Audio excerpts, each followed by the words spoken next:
Hello dear students, welcome to AEC Plus, digital platform of advanced engineering classes. SSC exam, RRB exam और all India हो रहे सारे AEJE exams को target करने के लिए हमने प्रैक्टिस सीरीज चालू की, जिसमें क्वेश्चन प्रैक्टिस है आगाज सीरीज। ठीक है, हमने क्या किया, टीसीएस पैटर्न के डर को आपके माइंड से हटाने के लिए ये सीरीज चालू की है। सारे टीसीएस पैटर्न को हमने एनालाइज करके क्वेश्चंस निकाले और सब्जेक्ट वाइज टॉप और टॉपिक वाइज अरेंज कर दिया इस सीरीज में। चलिए हम अपने सेशन को आगे बढ़ाते हैं। Okay, next QSC quantity surveying and costing का आज सेकंड सेशन है। ठीक है, एस्टिमेशन कॉस्टिंग का सेकंड सेशन है। हम इसमें क्या करेंगे, हम इसमें कॉन्सेप्ट थ्रू क्वेश्चंस जैसे जैसे चलता जाएगा, जो जो क्वेश्चंस आएंगे उसके कॉन्सेप्ट और क्वेश्चन डिस्कस करते जाएंगे। आपको क्या करना है, उठ के बैठ जाइए, कॉपी जो मैंने बोला था एक बना लीजिए। किसके लिए? क्वांटिटी सर्विंग एंड कॉस्टिंग की एक अलग से कॉपी बना लीजिए। उसमें जो जो एक्स्ट्रा जानकारी मिलती जाएगी लिखते जाना, लास्ट में सब कुछ इकट्ठा हो जाएगा और आपके पास एक नोट्स मिल जाएंगे जिसको आप रिवाइज करके डायरेक्ट एग्जाम में बैठ सकते हो। क्लियर? चलिए शुरू करते हैं। उठ के बैठो, उठ के बैठो, वो सो रहा है, देखो उठ के बैठो। The annual periodic payments for repayment of the capital amount invested in a property for a specified period is called as। वो ये बोल रहा है कि एक, जैसे फॉर एग्जांपल आपने क्या किया, ये एक पेमेंट थी, ये एक पेमेंट थी, आपने इस पेमेंट को चुकाने के लिए, इस पेमेंट को आपके ऊपर ये लोड है। फॉर एग्जांपल ये है कैपिटल अमाउंट आपका। ओके, इसको आपको क्या करना है, चुकाना है। इसको जमा करने के लिए आपने पर ईयर क्या किया, एक फिक्स्ड अमाउंट सबमिट करना शुरू किया। 0 1 2 3, ये क्या है, ईयर्स है, ईयर्स है। क्लियर है? आपने ये फिक्स्ड अमाउंट सबमिट करना शुरू किया, तो हर साल जितना आप एक अमाउंट पे कर रहे हो, उस अमाउंट को बोला गया क्या, उस अमाउंट को क्या बोला गया, एन्युटी बोला जाता है। क्लियर है ये बात? क्लियर है ये बात? क्या बोलेंगे उस अमाउंट को? सर उस अमाउंट को बोलेंगे एन्युटी। क्लियर? समझ में आती है बात? ठीक है। मार्केट कॉस्ट नहीं, मार्केट वैल्यू होता है। क्या सर? मार्केट वैल्यू होता है, मतलब किसी भी चीज, मतलब फॉर एग्जांपल हमारे केस में क्या है, कंस्ट्रक्शन का स्ट्रक्चर, किसी भी स्ट्रक्चर की प्रेजेंट डे में जो वैल्यू है, मार्केट में जब हम उसको सेल करने गए तो जो वैल्यू हमें मिल रही है उस प्रेजेंट डे में प्रिवेलिंग रेट पर, तो वो क्या मिले, कहलाएगी सर मार्केट वैल्यू कहलाएगी। क्लियर है? ओके। कैपिटल कॉस्ट, ये भी कैपिटल कॉस्ट क्या है, total cost of the structure, ये कैपिटल कॉस्ट है। ठीक है। आउटगोइंग्स क्या है, आउटगोइंग्स का मतलब होता है सर खर्च, आउटगोइंग का मतलब क्या होता है सर, खर्च। क्लियर? ओके।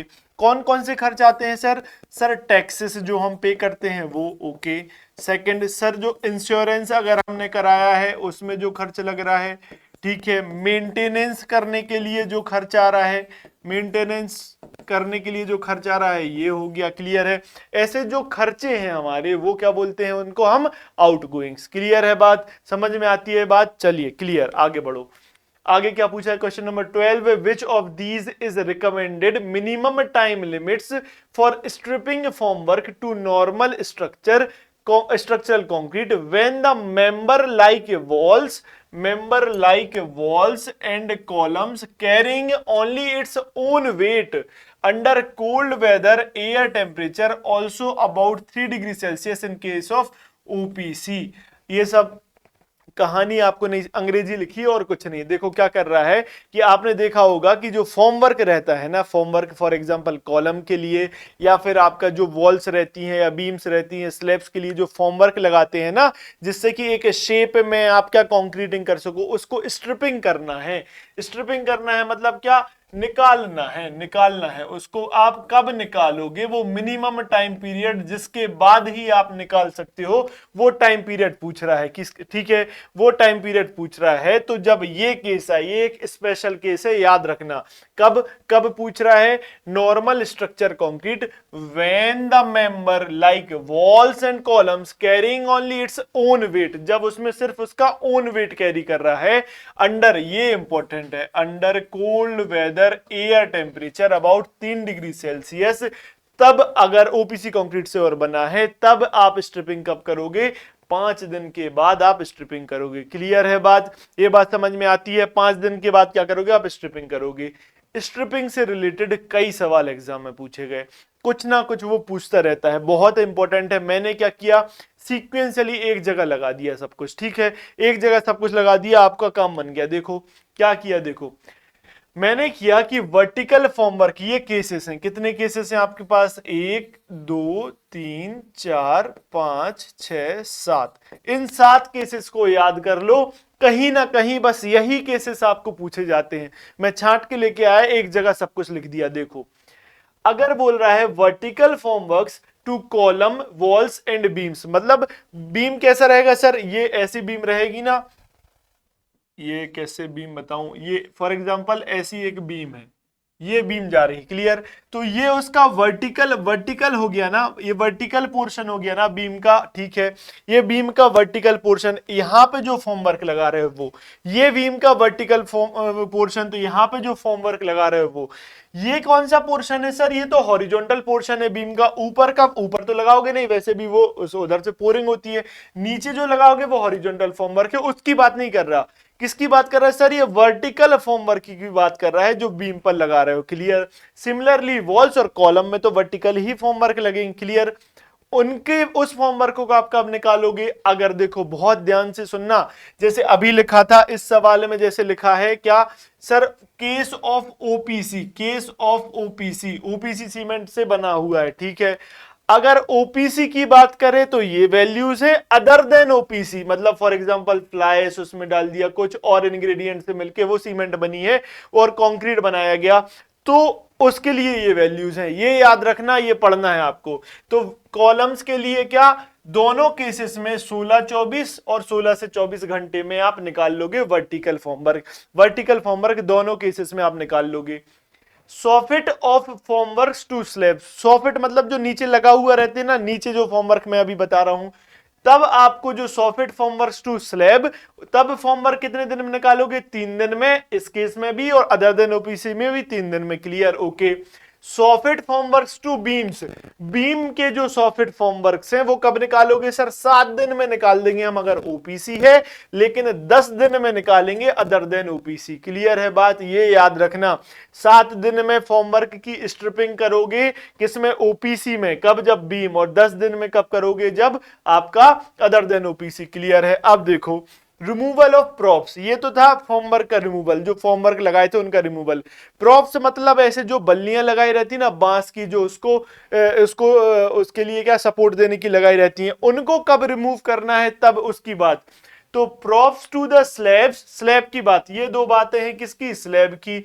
जब स्लैब का span less than equal to, less than और इक्वल टू 4.5 मीटर है, less than equal to 4.5 meter है, तो 7 दिन में ओपीसी के केस में, ओपीसी से बना है तब आप निकाल दोगे प्रॉप्स को, और 10 दिन लगेंगे। बस ये 2 केसेस हैं, 10 दिन लगेंगे। कब सर? जब सॉफिट से प्रॉप्स निकालना है, बाकी सब में सेम है। क्लियर है बात? सिमिलरली जब बीम की बात आती है, बीम में जब प्रॉप्स निकालने हैं, span less than equal to 6 meter पे, तो कब? 14 दिन में, और span greater than 21 meter, sorry 6 meter, तो 21 दिन में। क्लियर है? 21 डेज में। ये आप स्क्रीनशॉट ले लो। स्क्रीनशॉट ले लिया, अपनी कॉपी में ज्यो का त्यों लिख लेना, एक जगह सब कुछ मिल जाएगा। अब क्या है, आपको याद कर लेना है। कैसे याद करना है?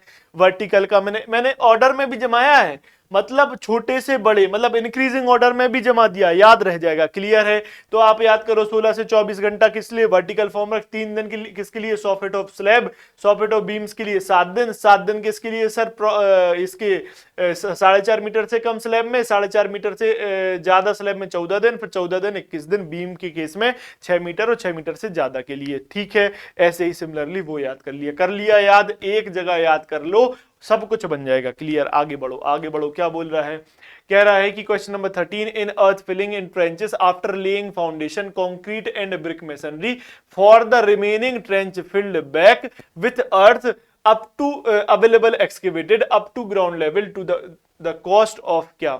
ये सुन, छोड़ो क्या लिखा है वो, ये समझो क्या लिखा है। आपने फाउंडेशन को लिए एक गड्ढा खोदा, फाउंडेशन भरने के लिए आपने गड्ढा खोदा, फॉर एग्जाम्पल ये इतना बड़ा आपने गड्ढा खोद लिया फाउंडेशन।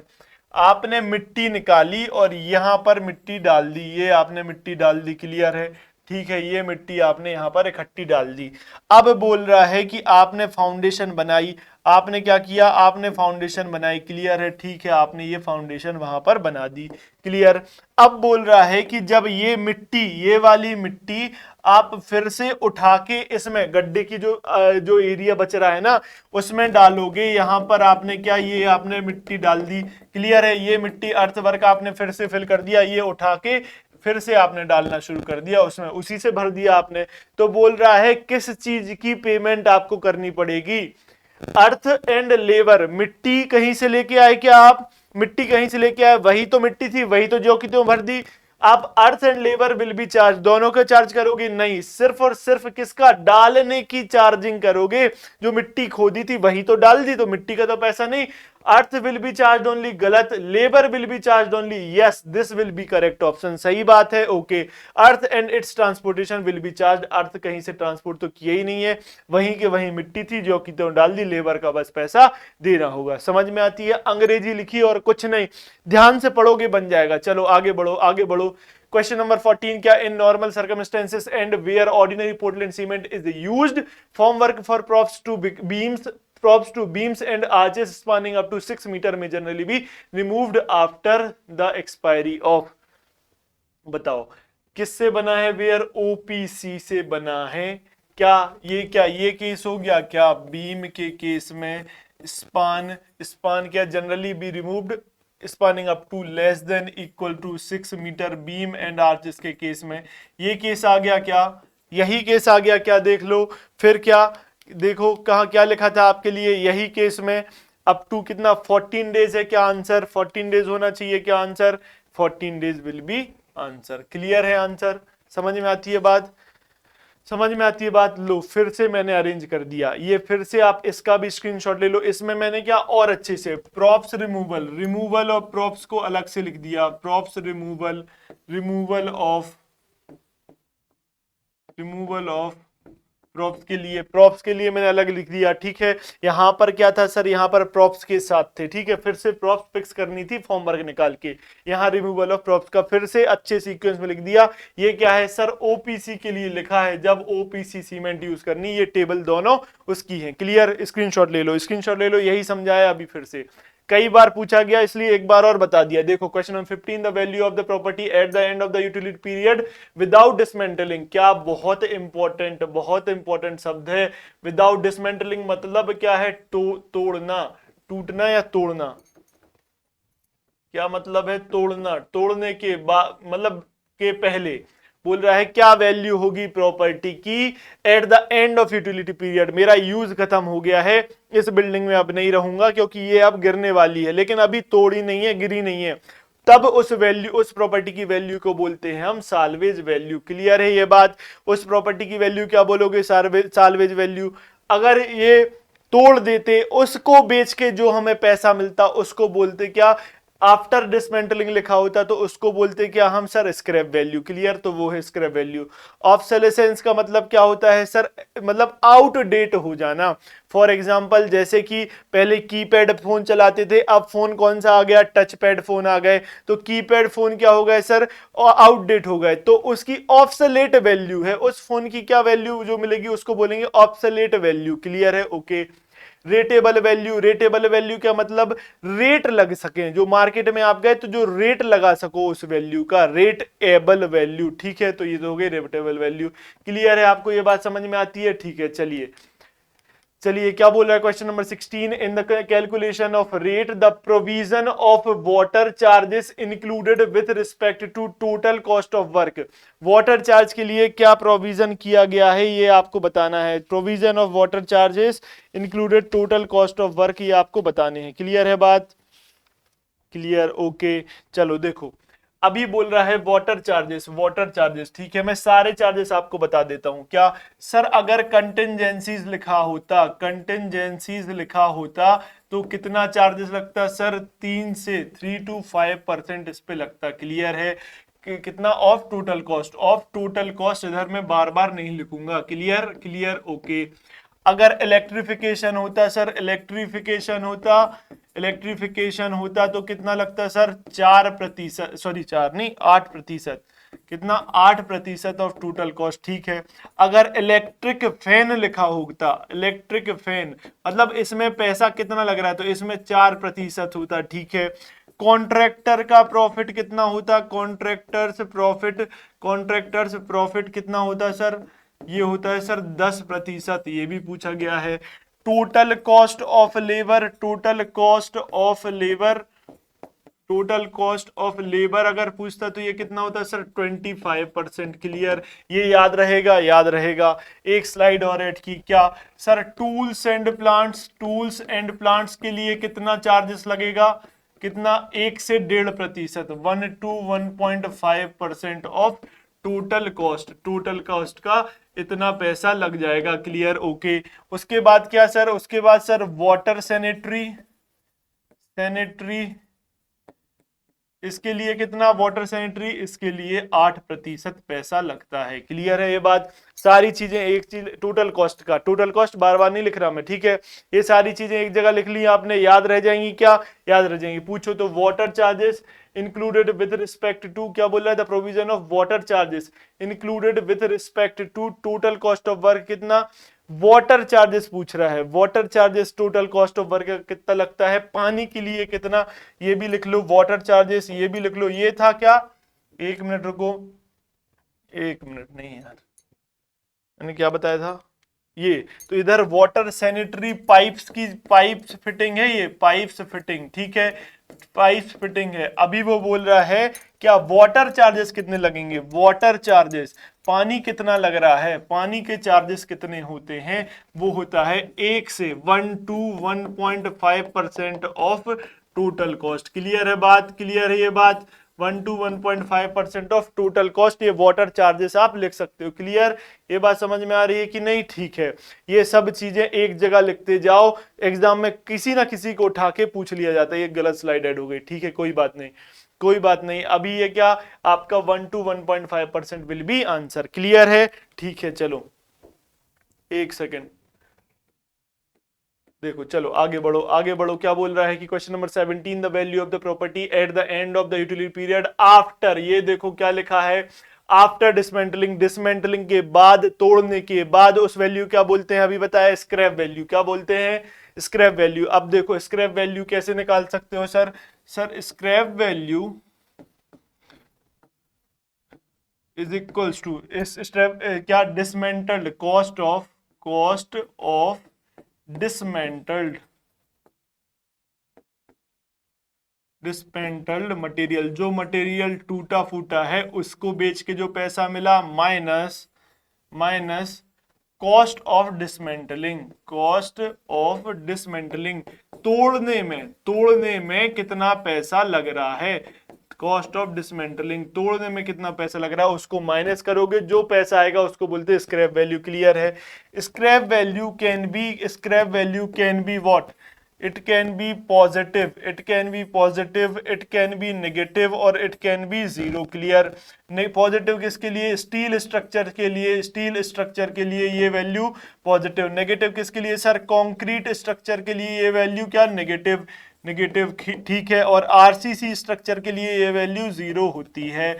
मतलब आपको तोड़ने के बाद अगर पैसे कुछ बच गए तो पॉजिटिव, स्टील को तोड़ने के बाद स्टील बिक जाएगा, आपको पैसा मिल गया।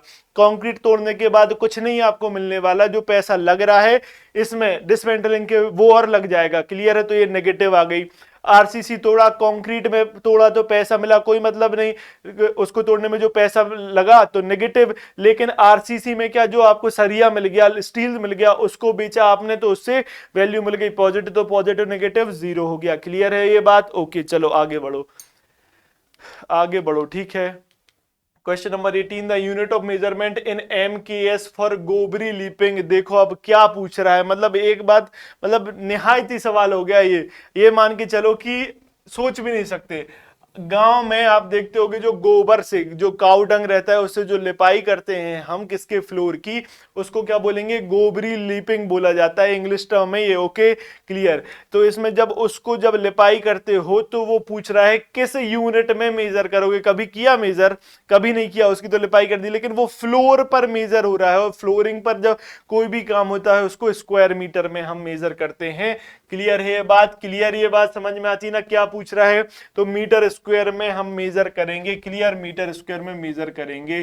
ठीक है, और क्या कर सकते हैं मीटर स्क्वायर में मेजर? प्लास्टरिंग करना हो, कोई भी प्लास्टरिंग करना हो, रूफिंग की बात आए, सिर्फ लाइम कंक्रीट आरसीसी छज्जा की रूफिंग छोड़ के सारी रूफिंग इसमें आ जाएगी। क्लियर है? सॉइंग ऑफ, सॉइंग मतलब वुड को काटना, सॉइंग ऑफ वुड, ये भी मैंने आपको एक जगह पिछले लेक्चर में लिखा दिया है किसको किस में मेजर करते, एक बार और बस जान लो।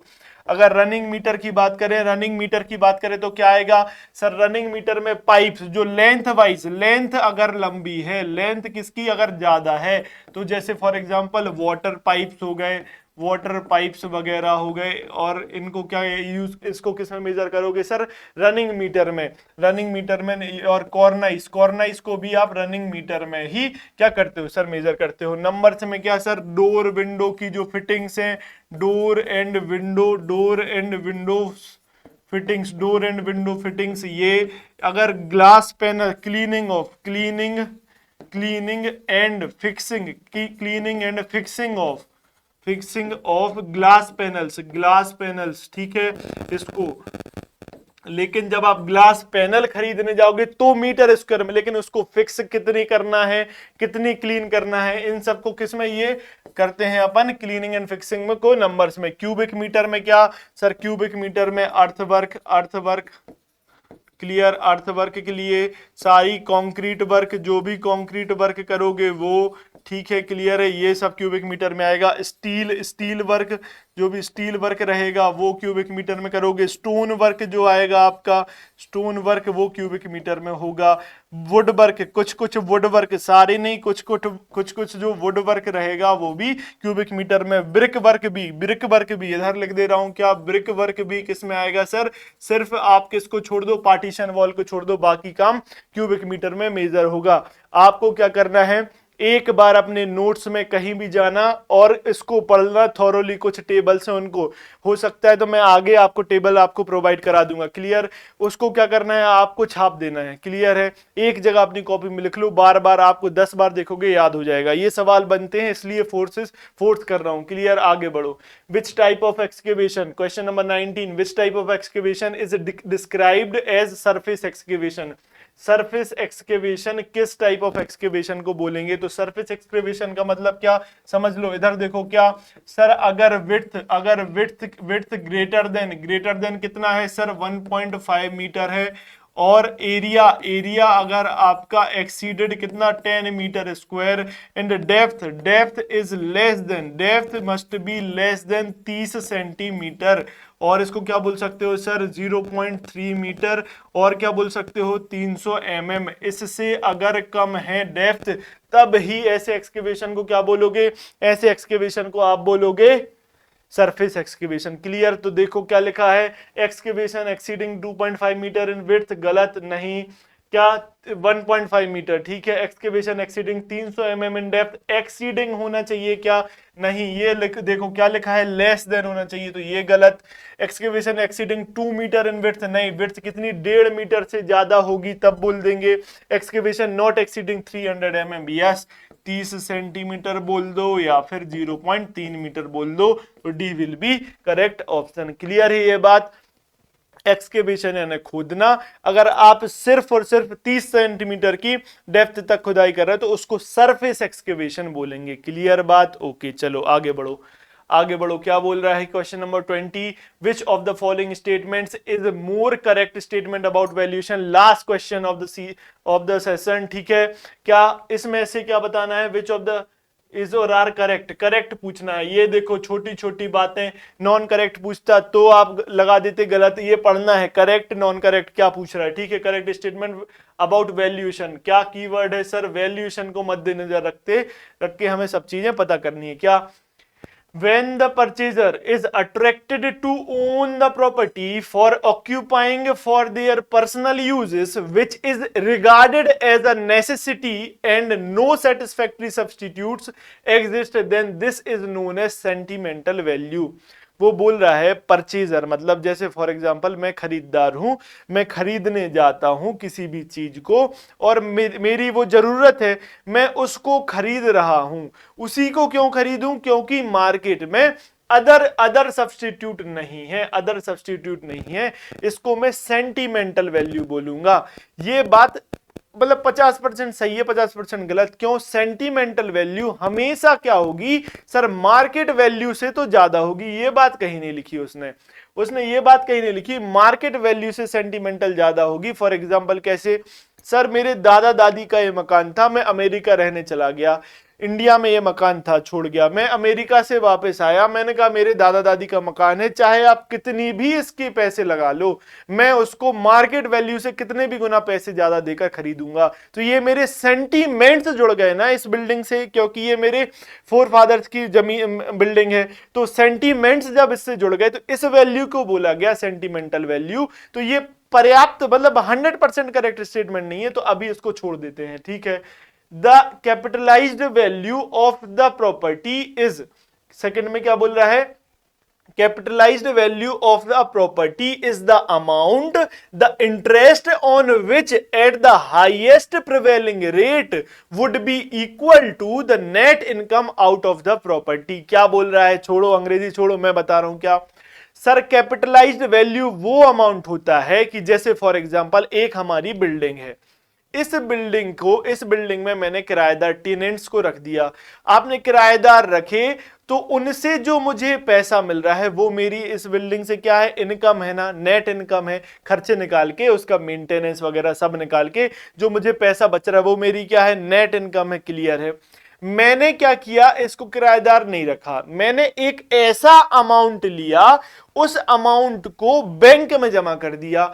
उस अमाउंट पर जो इंटरेस्ट लग रहा है, इतना अमाउंट कि उस पे जो प्रिवेलिंग हाईएस्ट इंटरेस्ट लगा के मुझे जो पैसा मिलेगा, इंटरेस्ट का जो मुझे पैसा मिलेगा, इतना अमाउंट जो हम सबमिट कर रहे हैं बैंक में, उस पे हाईएस्ट प्रिवेलिंग इंटरेस्ट मतलब प्रिवेलिंग रेट मतलब हाईएस्ट रेट ऑफ इंटरेस्ट उस पे लगे, और वो जो पैसा मुझे इंटरेस्ट का मिले वो बराबर हो किसके? वो नेट इनकम अगर मैं किराए पे दे देता ना उसके बराबर हो। तो ना मैंने किराए पे दिया और मैंने इनकम भी करा ली, एक ऐसा अमाउंट कहां पर? बैंक में डालकर कि उसका जो मैक्सिमम रेट ऑफ इंटरेस्ट पर जो मुझे इंटरेस्ट का पैसा मिलेगा वो नेट इनकम के बराबर हो। तो वो जो अमाउंट हमने बैंक में दिया है उस अमाउंट को हम बोलते हैं capitalised value.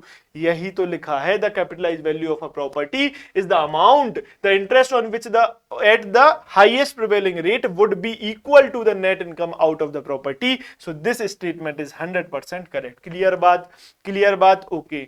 Now when a property is capable of fetching more return due to its alternative use, such inherent value of property is known as speculative value. इसको क्या बोलते हैं सर? Speculative value. नहीं, ऐसा नहीं है। इसका मतलब क्या क्या बोल रहा है? फॉर एग्जाम्पल रोड पर मेरा एक घर है, मेन रोड पर घर है, मैंने मेन रोड के घर को क्या किया कि इसमें दुकानें निकाल दी, तो मेन रोड पर दुकानों से ज्यादा फायदा मिल रहा है मुझे, ठीक है। तो वही बोल रहा है when the property is capable of fetching more return due two alternative use. अभी मेरा घर था, सिर्फ रहने लायक था, लेकिन ऑल्टरनेटिव यूज इसका मैंने क्या बना लिया? दुकान खोल दी, क्योंकि मेन रोड पर था तो ज्यादा हम इससे पैसा फेच कर पा रहे हैं, निकाल पा रहे हैं। क्लियर है? तो ऐसी वैल्यू को हम क्या बोलते हैं सर? ऐसी वैल्यू को हम पोर्टेबल वैल्यू बोलते हैं। क्या बोलते हैं सर? ऐसी वैल्यू को हम बोलते हैं portable value. Clear? Sorry, portable value नहीं, पोटेंशियल वैल्यू। तो ये स्पेक्यूलेटेड ना होके नोन एज क्या होना था? Potential value. क्या होना था? Potential value. Clear? Okay. Speculated value क्या होती है सर? हम कम दाम में कोई चीज खरीदो, कम दाम में खरीद कर ज्यादा में बेचना, ये क्या कहलाती है सर? ये कहलाती है स्पेक्यूलेटेड वैल्यू। क्लियर?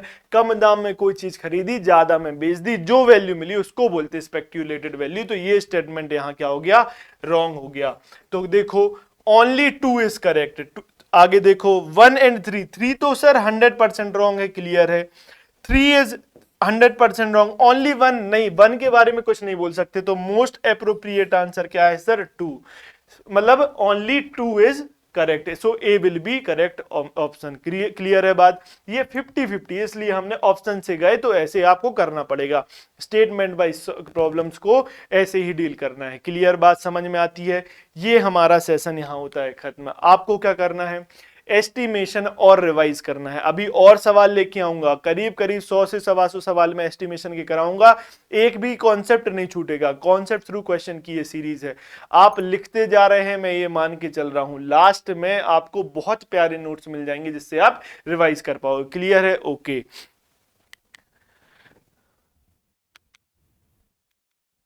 अब देखो ऐसे स्टूडेंट्स जो कहते हैं सर हम आज पहली बार मतलब पास आउट हुए हैं, अब पहली बार तैयारी करने जा रहे हैं, हमें बताइए कि आपसे हम कैसे कांटेक्ट में रह सकते हैं लगातार। तो मैं उनसे कहूंगा कि आप भटकिए मत, एक जगह सब्सक्राइब करिए और अच्छे से अपने पहले कंटेंट को जीवित करिए। पहले सिविल इंजीनियरिंग सीखिए, किसी एग्जाम के पीछे मत भागिए। तो उनके लिए हमने क्या किया सर? विजय बैच लॉन्च किया। क्या किया हमने सर? विजय बैच लॉन्च किया। ओके सर, विजय बैच में क्या है सर? विजय बैच में क्या है? आपको सारे एई जेई का कॉन्सेप्ट पूरा आपको सब्जेक्ट मिल जाएगा। ठीक है? उसके बाद हमने एसएससी जेई का सब मतलब लॉन्च किया है बैच 1। बैच 1 में क्या? एसएससी जेई से रिलेटेड सारी जानकारी आपको टेक्निकल नॉन टेक्निकल बैच 1 में मिल गई। ओके, ये है प्रहार बैच। प्रहार बैच में एमपीपीएससी से अगर आप एई क्लियर करना चाहते हो, एसडीओ बनना चाहते हो, तो प्रहार बैच एमपीजी के टेक्निकल सब कुछ मिल गया। फिर आती है आरआरबी जेई, जो नोटिफिकेशन तो अभी तक नहीं आया है, लेकिन मैं बोलूंगा नोटिफिकेशन का वेट मत करो, तैयारी चालू करो। उसके लिए हमने तेजस बैच आपके लिए लॉन्च किया। एप्लीकेशन पर ये तेजस बैच आपको मिल जाएगा। नॉन टेक महापैक करके, जो सबसे वीकेस्ट पोर्शन है इंजीनियर्स का, नॉन टेक महापैक करके हमने ये बैच लॉन्च किया है। इसमें आपको पूरा नॉन टेक एक जगह इकट्ठा मिल गया, आपकी तैयारी सुदृढ़ हो जाएगी। क्लियर है बात? ओके। अब देखो ऐसे बच्चे जो कहते हैं कि सर हमें क्वेश्चन प्रैक्टिस करना है, हमने पढ़ रखा है लेकिन क्वेश्चन नहीं मिलते, पीवाईक्यू लगा लगा के बोर हो गए हैं, तो देखो उनके लिए क्या किया हमने सर? अभ्यास बैच लॉन्च किया। किसके लिए? जेई के लिए जो फोकस्ड है, और एई जेई दोनों की तैयारी के लिए अभ्यास प्लस बैच लॉन्च किया है। अभ्यास प्लस बैच लॉन्च किया। ओके, अभ्यास प्लस बैच। इसमें क्या मिलेंगे आपको? टीसीएस पैटर्न के वो सारे सवाल जो टीसीएस पूछ रहा है, इंजीनियरिंग सर्विसेज और गेट लेवल के वो सवाल जो इस लेवल के हैं, जो इसमें आ सकते हैं, उनको हमने क्लब करके एक सीरीज बनाई, बेस्ट सीरीज फॉर प्रिपरेशन। 5000 से ज्यादा सवाल इसमें और 8000 से ज्यादा सवाल इसमें दिए गए हैं। आप बेस्ट सीरीज है, कहीं भटकने की जरूरत नहीं, इसको बस करो, आपका काम बन जाएगा, काम बन जाएगा। अब देखो वो स्टूडेंट जो कहते हैं सर हमने रिवाइज करना है, अब हमें क्या कंटेंट तो बना लिया लेकिन रिवीजन जल्दी जल्दी कैसे करें, खुद से अकेले नहीं हो पा रहा है, तो उनके लिए भी हम साथ खड़े हैं। कैसे? हमने क्या किया? फास्ट ट्रैक बैच आपके लिए लॉन्च किया है। फास्ट ट्रैक बैच में आपको क्या मिल जाएगा? सारा कोर्स आपको एक जगह मिल गया, उसको कम समय में आप कर सकते हो। क्या? हमने नोट मेकिंग टाइम को रिड्यूस किया, कॉन्सेप्ट एक भी कट नहीं किया। नोट मेकिंग टाइम कैसे रिड्यूस? हमने क्या किया है सर? हमने इसमें आपको क्या किया? इसमें आपको प्रिंटेड नोट दे दिए, प्रिंटेड नोट दे दिए, आपका टाइम कम हो गया। क्लियर है? ऐसे आप ये तैयारी कर सकते हो। देखो फिर अगर आप एक सिंगल सब्जेक्ट का भी सब्सक्राइब करना चाहते हो, सिंगल सब्जेक्ट भी ले लो, अपना वो सब्जेक्ट पक्का करो, तैयारी सुदृढ़ कर लो। ठीक है? कहां मिलेगा सर? एईसी प्लस एप्लीकेशन पे ये सब कुछ मिल जाएगा। एईसी प्लस एप्लीकेशन कहां मिलेगी? गूगल स्टोर पर मिल जाएगी, गूगल प्ले स्टोर पर मिला, वहां से आप इसको डाउनलोड कर लो। प्ले स्टोर से डाउनलोड किया, उसके बाद वहां पर कॉन्टैक्ट नंबर है, अपने आप को अच्छे से क्या कर लो? सेटिस्फाई करो, उसके बाद ज्वाइन करो। क्लियर है? ओके। मैं ये नहीं कहता सर आप हमसे पढ़ो, कहीं से भी पढ़ो, लेकिन एक जगह सब्सक्राइब करके जरूर पढ़ो, क्योंकि भटकने का समय है ही नहीं आपके पास। ओके, चलिए, अगर आपको ये सेशन अच्छा लगा तो लाइक करें, कमेंट में बताएं कि ये सेशन कैसा लगा। क्लियर है? कमेंट में डाउट भी पूछें। ठीक है? नोटिफिकेशन की घंटी बजाओ, सब्सक्राइब करो। क्यों? क्योंकि सोते रहते हो, पता तो चलता नहीं कि कब लेक्चर आ गया, फिर कहोगे बैकलॉग हो गया। इसलिए हमारी टीम ये भी काम कर रही है, आपको जगह भी देगी भाई कि पढ़ लो। क्लियर है? ये सब तो फालतू की बात। अब सुनो, रिवीजन जरूर करना। रिवीजन इसलिए करना क्योंकि फिर मत आना बिना रिवीजन के। आप एक बार पढ़ो, मैं यहां पढ़ा रहा हूं, तीसरी बार आपकी कॉपी में लिखा दे रहा हूं, 3 बार एक चीज पक्की हो रही है, कितना अच्छा हो रहा है। यही सब सीख के जाओ, रिवीजन करके आना, वरना मत आना। फिर से बोल रहा हूं। चलिए, this is Abhishek Srivastava signing off with this session. मिलते हैं नेक्स्ट लेक्चर में, तब तक के लिए टेक केयर, गुड बाय।